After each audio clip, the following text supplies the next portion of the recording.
Good evening, everybody. Welcome to Magpies TV, episode number 5 of Magpies Tale. Delighted to be joined by Mr. David Hinton. David, how you doing? First and foremost, it's kind of a surreal time, isn't it? Where this is really the only opportunity we get to kind of chat and see each other these days via a screen. So, how are you finding it all? Yeah, it's not been something great really over the last year or so, with two campaigns being cancelled, and then obviously just recently, obviously with the Senior Cup, sort of obviously had that kind of shoehorned in, and then unfortunately like going out. But it's not been nice not to be able to see fans and the people around the club and the lads who you spend most weekends and probably 2 nights a week with. We haven't been able to do any of that. So yeah, life's changed loads really, but I think it's starting to come back. I see pubs are open and stuff now, and people are allowed to go in, and also we're allowed to. Well, obviously we've been playing football, obviously without fans. So yeah, I mean, all these things are kind of coming back, I would say, all around the country. So hopefully, more to come on that, really. Yeah, let's hope so. If anyone watching this evening has a question that you'd like me to ask David, you know the drill by now. Do get them in the comments, and we'll try and get through as many as we can. We're going to speak obviously a little bit about you and your footballing journey, but I think we should probably start with the Senior Cup and obviously the disappointment of going out in the semi-final. But how did you find that as an experience? Playing behind closed doors, as you mentioned, is kind of a different thing altogether. It's a different environment, a different challenge, I suppose, but equally kind of, as you mentioned there as well, being thrust back into it and it being shoehorned in. How did you find that sort of run of a few games? I found the run of the few games pretty good up until the semi-final. I thought we were okay. We weren't necessarily pulling up any trees, because I think it's difficult to get fitness when you're playing the odd game. Obviously, we're coming back, and then you come into training. It isn't the same as playing week in, week out, especially the division we play in, which is just so high tempo. And without any disrespect to any of the teams we played up to Galston, a league game is very different to a Senior Cup game. It's just the way it is, or a big FA Cup tie, something like that. So, yeah, I mean, I can understand why Norfolk FA obviously wanted to do the competition. It's great that they've been able to. It's a shame. I think all the lads were slightly annoyed probably really annoyed that we weren't able to play the actual final from the year before. Yet there's a competition that's just been arranged after a few weeks. So that was almost a tough one to take, which I probably think they got wrong overall, really. But look, take nothing away from Galston. Obviously, they played well on the day. They're a side that's been invested in, and look, really good luck to them in the final, and Mold Barton, to be honest. But if the way we played in the semi-final, to be honest, we don't deserve to be in the final if you're going to play like that. So that's my view on it. We deserve to win it the year we won it. We deserve to get in the final and probably end up winning it the year we got in it. But I didn't think we deserved to win it on the way we played. But that's my view anyway. You mentioned sorry, go on. No, I mean, to answer your question, I guess it's great that the competition went ahead. It's great that those two clubs are in it. But I think with the way the season was, I'm just looking forward to next year, really. Did you find it perhaps a bit of a leveler in terms of the fitness and maybe not being where it would be ordinarily in that sort of Senior Cup campaign? Did you feel it kind of leveled the competition out to some extent? Yeah, of course. I mean, there's a huge jump between playing in the Furlough now and playing in the Isthmian League. There is a big jump, and when you're playing against teams week in, week out who are better opposition, fitter, naturally when you're going into those games, you feel much fitter than the opposition anyway when you're playing against them, and I think all the lads kind of feel like that, really. But yeah, I would say so. I'd say it is a leveler. You get your fitness from playing games and training hard, really, and we weren't really able to do that. But there we are. We're in the same boat as everybody else, so we can't really have too many excuses or can't grumble too much. I know you mentioned the excitement for the new season. Obviously, we've got a date now that's going to happen, and obviously today we've had the news of how the respective leagues are going to look. Yeah. As a player, is that an exciting step that is all on the horizon to come after, like you said, 2 campaigns that have been stop-start, that have been frustrating to some extent? Yeah, I think all the guys are really excited. You know, the management and the players are all kind of raring to go. Looking forward to coming into pre-season. You know, I'm hearing whispers of some good things happening behind the scenes, with new players coming and joining the football club. Obviously, I can't say too much because things haven't been confirmed or anything like that yet, but I'm hearing some good stuff. So as long as look, as long if those things can come together, great. But we're all looking forward to getting back and starting the new year. And yeah, it's good to see. I think there's 3 or 4 clubs that are coming into the league, and a few going out. So yeah, great. Kind of bring it on, really.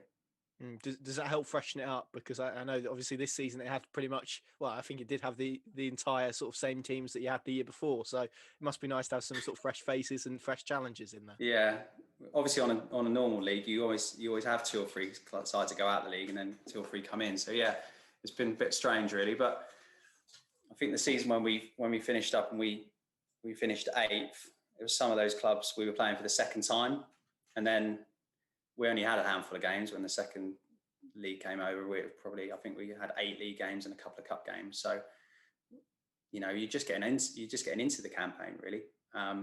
So yeah, looking forward to finishing a season, shall I say?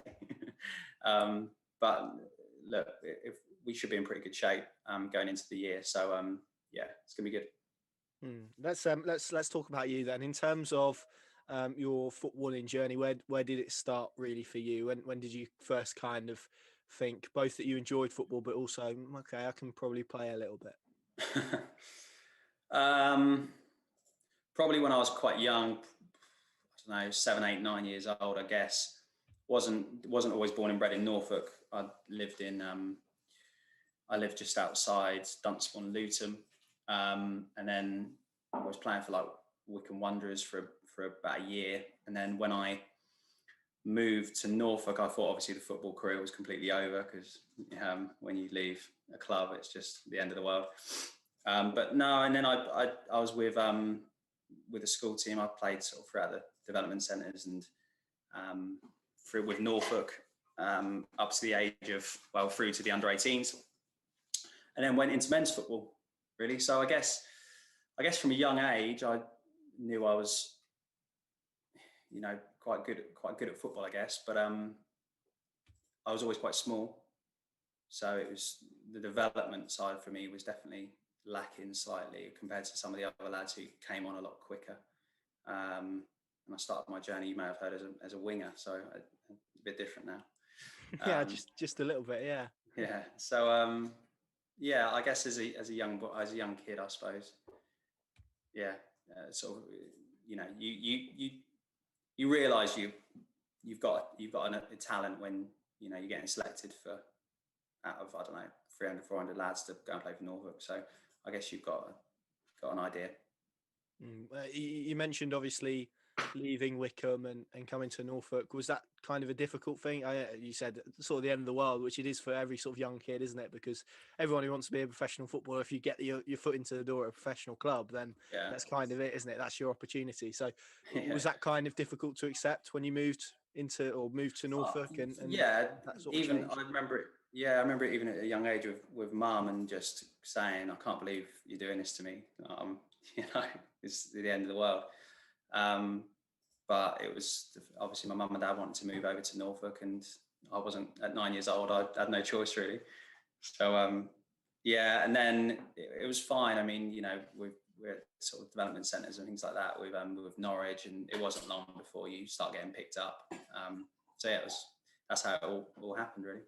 Do you feel that? I know you were very young, and I know it was only a brief period, but did that give you a good taste for kind of football, and did that progress you to an extent, or Yeah, I mean, not because you were so young? Yeah, I mean, it did. I mean, it was my first taste, really, of kind of disappointment, should I say. Great to be, say, selected to go into Wycombe Wanderers Academy as a kid, but then have that taken away was probably a really good learning curve, actually, even as a young kid, to then go on and have to move 120 miles or whatever up across to the East Anglia, and sort of do it all again. So it was, look, obviously play semi-professional football, and I think if it's going to happen, it will happen one way or the other, and that's how it happened, really. So yeah, no regrets. I obviously love being here.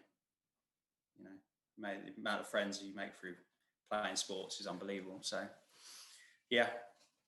Well, that was sort of going to be my next question in terms of how big a role as football played in your life, because obviously I think it's a sport that emotionally connects a lot of people. It brings people together. In terms of your life and the opportunities it's given you, how much does it mean to you? Oh, everything really. I think I don't know if I'll ever go into management, but playing wise, I mean, it's fantastic. I've loved playing, always loved playing football, always loved it. I don't think there's ever been an occasion really where, maybe actually probably when I was about, I don't know, come out of school and about 17, something like that, where I thought, do you really want to do this? But within a few months, I was sort of back at it again.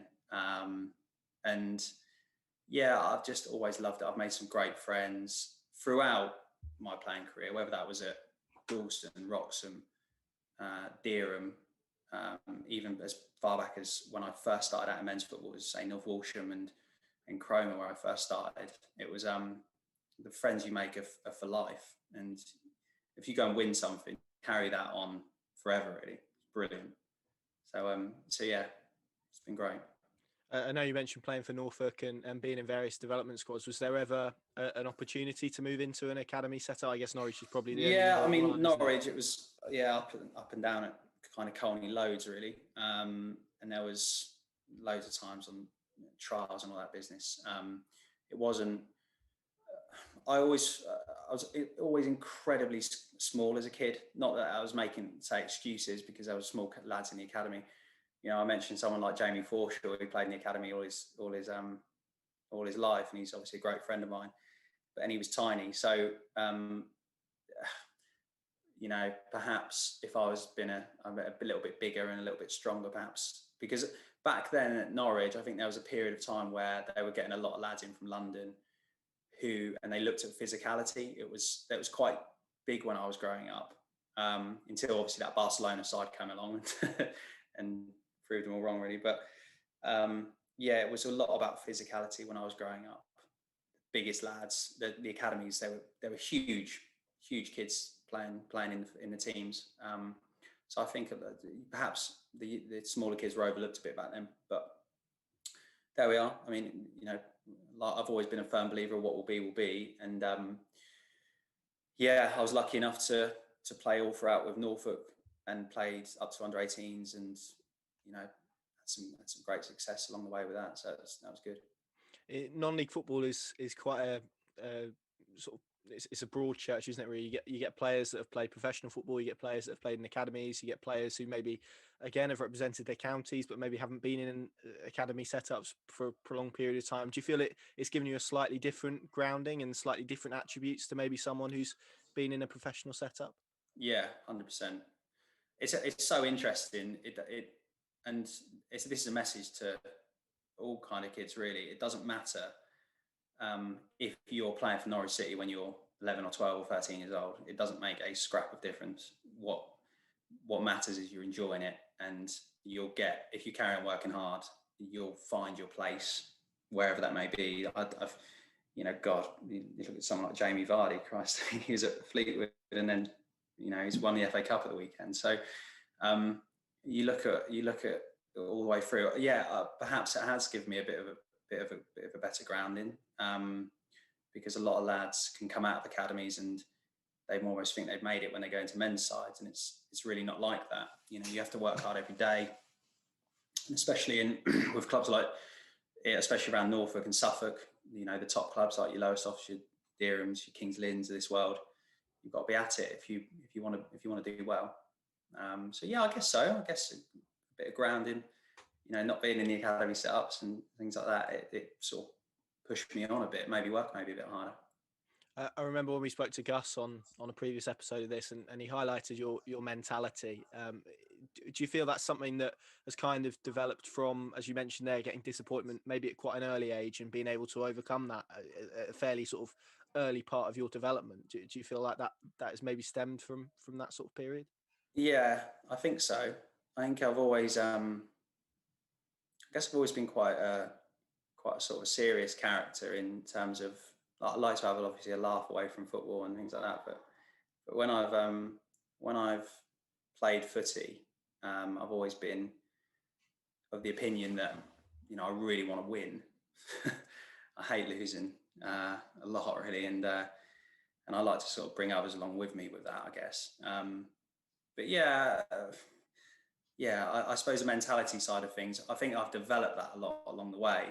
You know, used to get incredibly nervous before games as a kid, which kind of hindered me sometimes. I don't really have that anymore. So I think that can sometimes, you learn that as you go along, how to control those emotions. But yeah, is that experience, do you think, in terms of being able to control those emotions and maybe affect yeah, the performance a bit more? I think so. I think it's been playing in bigger games on a consistent basis. It's being comfortable playing in front of bigger crowds. It all comes, and it probably comes from playing with better players. You know, playing with, I was very lucky when I was 18 years old and went into a Wroxham side, which was full of, you know, real men, real big characters that were winning things year after year after year.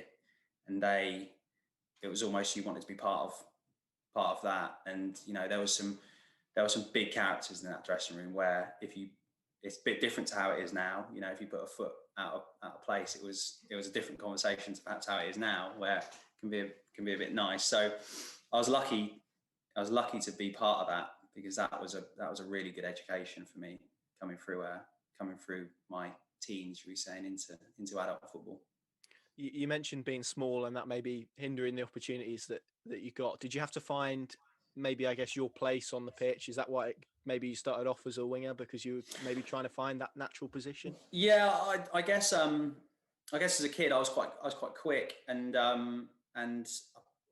throughout my school career and going into like Norfolk and things like that, I played either up top or out wide, and was quite attacking minded, really. It wasn't till played the odd game sort of centre midfield and started understand. I think when you start understanding the game a bit more, you then have a better understanding of where you are kind of on the pitch and what you're good at. I mean, I was still a winger at Wroxham, really, an attacking player, and it wasn't until I went over to Galston, and the manager there, Stuart Larter, at the time, said, "Look, you know, I don't think you're a winger. I think you can go and play centre midfield." And I thought, great, I'd love to play in midfield. And then played in there as a free. And then by the end of when I finished with Galston, it was just as a two. And it was great. Yeah, that propelled me really to go on to then play at a decent level. You mentioned your education at Wroxham, the big characters walking into that dressing room. I know when I played, if there was a dressing room that maybe was a bit like, I don't know, I didn't play to any particularly great standard, but if it was particularly sort of have big characters and slightly intimidating, then that maybe wasn't the best environment for me. So how did you walk into that dressing room and made sure that you kind of utilised those characters in the right way, I suppose? Yeah, there was when I was at Wroxham, when I first went, we just won the Sterry Cup with Cromer. Yeah, so the angling combination, so to speak. And I think I was about 17 when we won that. And I think Wroxham had come knocking the year before, but I just wasn't ready. I needed another year. And by the time I went over, I then felt fitter. I was stronger. I'd been in the gym a bit, and I felt ready to come across. And then going into that dressing room, it was fortunate. I knew quite a lot of the lads already. I mean, someone like Gav Lemon, who obviously is the chief exec, I think he was captain at the time, alongside Graham Challen. And Gav coached me when I was a kid. So it was quite nice to have someone that you knew. But there was a good mix. So people like Ross Durrant, Matty Daniels, who's at Norwich United, we were all around the similar age, about 18, 19, and we were playing in that squad, in the team.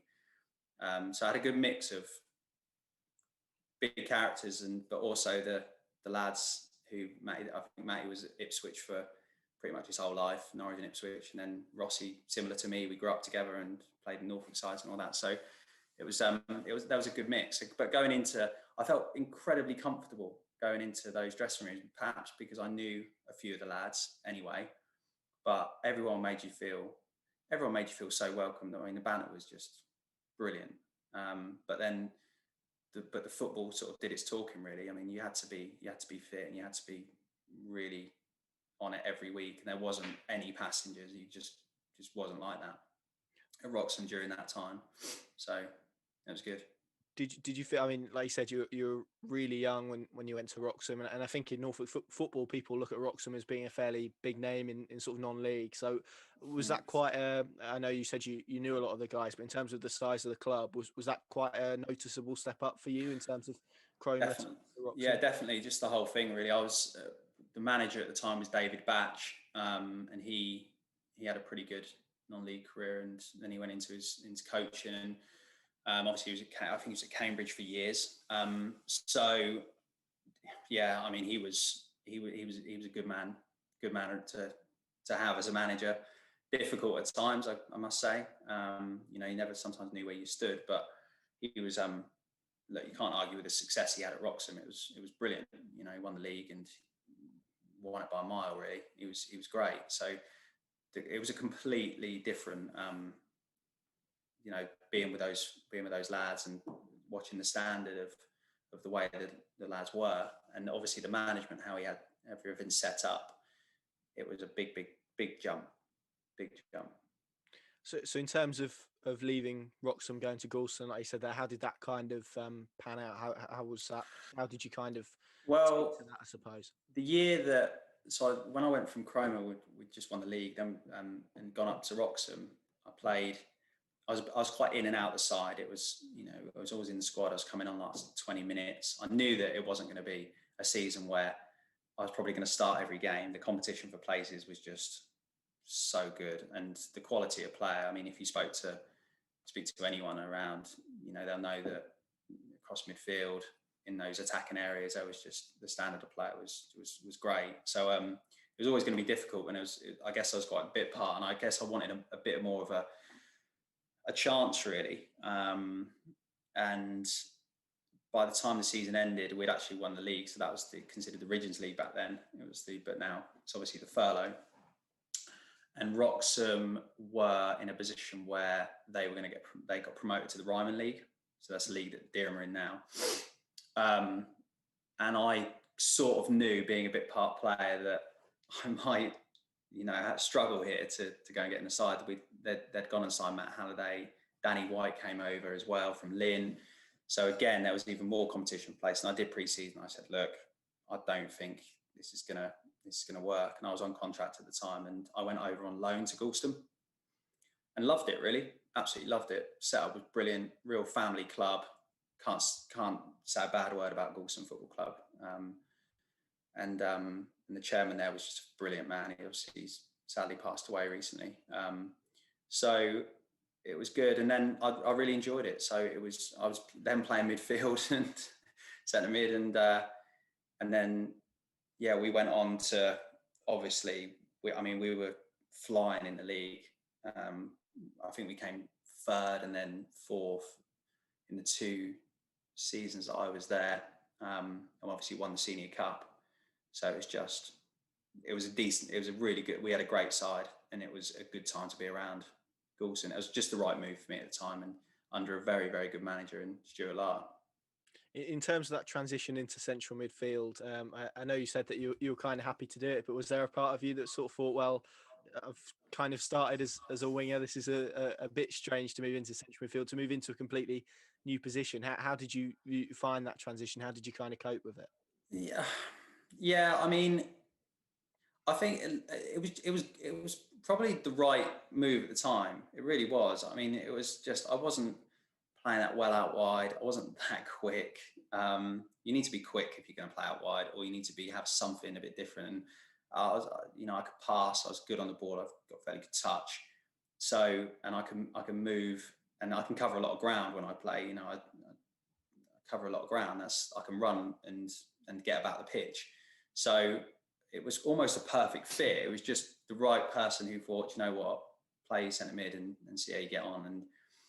And that was a big turning point for me, because then once that happened and I became really comfortable in that position, I could then really sort of start imposing myself on games.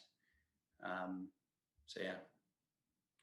What did Stuart Lotter see that maybe other managers didn't? Do you think? I don't know. I mean, Lart's had an unbelievable career at Wroxham, and he knew the game really well. And I'm not saying that he looked at David Hinton and went, God, do you know what? You're going to be centre midfielder for Goulston. I think it was just a bit of recognise what I was good at, and said, you know what? Actually, you're probably more suited playing inside rather than playing out wide. You're not really giving us loads outside on the wing. So. Yeah, I mean, we had probably as well the personnel that I played with. I played with a lad called Chris Sanford. He loved to bomb on, and I actually prefer getting the ball a little bit deeper off the centre halves, off the fullbacks, and moving it across to the wide men and into the front men. So I think actually playing with Chris Sanford actually helped me loads, because it sort of freed me up. I was sometimes in a lot of ground, and obviously, and as well as that, perhaps like the league, the furlough Nonleague, sometimes you get a bit more time actually to get the ball off the back four. You don't get closed down as quick, especially in the latter stages in games. You can find yourself in quite a lot of the ball, really. If you go and watch probably Wroxham, they have a lot of the ball. So yeah. Talk to us a little bit about how you came to arrive at Dereham, and maybe your feelings around that move at the time. I always hated Dereham.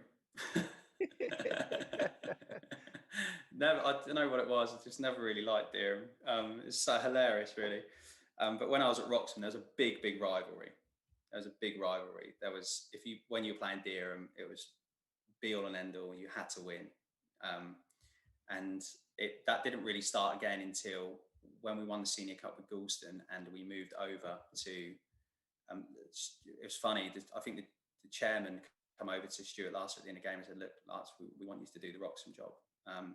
And then basically within about a month, after including people like Elliot, Christy Finch, all these players came over to Wroxham, and then we had a good year. I think, funnily enough, Dereham just pipped us to the post in the end in the league, but we beat them in the Senior Cup final. It was a bit of drama with Ollie Willis, obviously handball in it. He'll hate me bringing that up. But yeah, and then I had a couple more seasons with Wroxham, but we were struggling. We never got back to the side that we had. And Matty Henman actually just called and said, "Look, hey, here, you're unhappy. Do you want to come over to Dereham?" And to be honest, I mean, it was a bit. I wasn't happy at Wroxham. It was a club, unfortunately, that was declining from what it was, and there's a couple of managers they brought in which just probably weren't quite right. And yeah, I jumped at the chance and never looked back, really. I've gone from having a huge rivalry against Dereham to, loving them. Great club, great people. So yeah. Gus was very complimentary to you a couple of episodes ago, so I think it's probably only right that we asked you to return the favour. In terms of him coming in, obviously the season hadn't gone as planned at that point. Just talk to us a little bit about the impact that he had to keep you guys in the league, because I would imagine it was fairly drastic. Oh yeah, huge.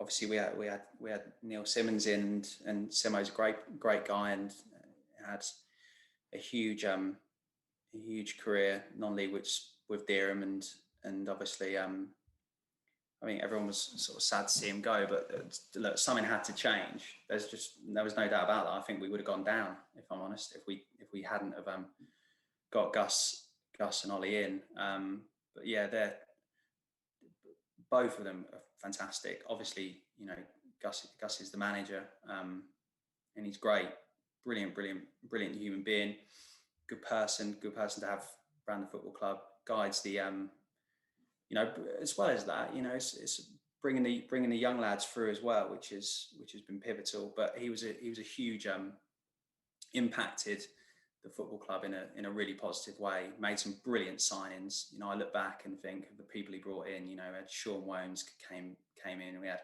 Matt Castellan came in, and it was funny really because when I said to when I think we lost against Haybridge Swifts at home, we were well in the game and we ended up losing 3-1. And I said, look, we're not far away. We just need a few signings. We just need some centre halves really. And he brought those two in, and Reece obviously come back and he was firing, and Hippo was brilliant, and Jay Stowe Smith was there at the back, and suddenly we started stringing some results together, and it wasn't long before that confidence. I think obviously Gats was playing really well then, and Crispy up top played 4-4-2, and we were just relentless really.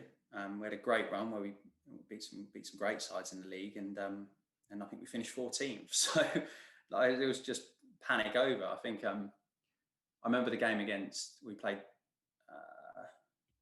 Mildenhall at home, and we went 2-0 down really early, and then we ended up winning 5-2. So there was after that game, we knew that we could climb out of it.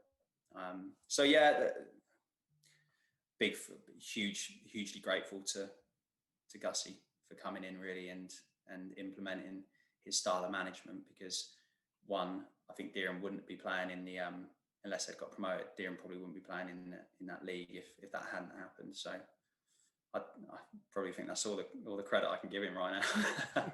Yeah, well, I'm sure he'll take that.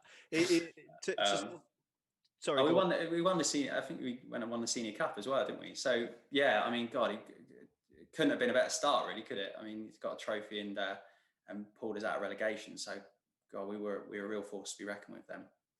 Yeah, and it feels strange, doesn't it, that really yet to have a full season in charge in terms of a complete season. So well, that's just mad, isn't it? And the second season, obviously, when we finished 8th, we were then really in a good spot to climb on and try and get in the playoffs. We had a game in hand, and yeah, so. To bring this full circle, I know you said right at the start you're excited about some of the things that you're hearing. What are your hopes now for you personally and Dereham Town for next season when we eventually kick off, hopefully in front of fans at Alders Park? Look, just want to see obviously a good side there. There's a good side already, but you can always improve. There's a lot of good players around, and I know the management are working hard behind the scenes to get those new additions in. I think results come also with fans being there and getting really behind the side. So I think I love playing in front of a big crowd. I know all the boys do. So more the merrier at Alders Park. that's what I'll say. And I think probably people are dying to get back to come and watch some football. So yeah, I'm just really excited for next year. Really excited to see some familiar faces round after this madness that's happened in the last 2 years, and I just hope we can have a really good year and a positive one. Spot on. Hints, thank you very much for joining us this evening. Thank you all very much for watching. We'll be back with you again very soon to bring you another Magpies tales. It was a fascinating insight from Hints there on his footballing journey, time at Dereham as well, hopes for the future. I hope you enjoyed it. Make sure you stay safe, and we'll see you again very, very soon, hopefully at Alders Park.